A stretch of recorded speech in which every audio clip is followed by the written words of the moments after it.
લુણાવાડા આસ્થા રેસિડેન્સીમાં અગ્નિશમન સેવા સપ્તાહ અંતર્ગત ફાયર સેફ્ટી મોકડ્રીલ યોજાઈ. ફાયર અવેરનેસ અંતર્ગત લુણાવાડાની આસ્થા રેસિડેન્સીમાં ફાયર સેફ્ટી તેમજ રેસ્ક્યુ ઇક્વિપમેન્ટ ડિઝાસ્ટર સમયે શું કરવું તે અંગેની માહિતી આપતો કાર્યક્રમ યોજી લોકોને માહિતી આપવામાં આવી હતી. અગ્નિશમન સેવા સપ્તાહ અંતર્ગત લુણાવાડા નગરપાલિકા અને ફાયર વિભાગ દ્વારા ફાયર સેફ્ટી અંગેના વિવિધ અવેરનેસ કાર્યક્રમો યોજવામાં આવી રહ્યા છે. હાલ અગ્નિશમન સેવા સપ્તાહની ઉજવણી ચાલી રહી છે, ત્યારે લુણાવાડા શહેરની આસ્થા રેસિડેન્સીમાં ફાયર સેફ્ટી તેમજ રેસ્ક્યુ ઇક્વિપમેન્ટ ડિઝાસ્ટર સમયે શું કરવું તે વિશેની માહિતી આપવામાં આવી હતી.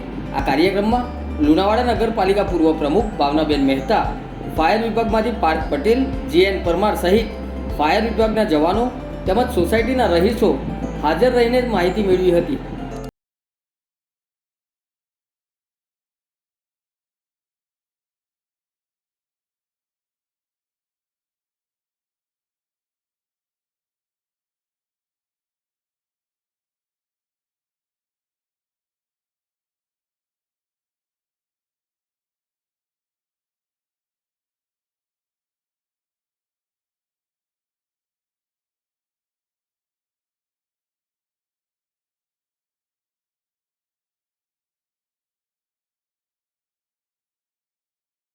શેર કરીએ.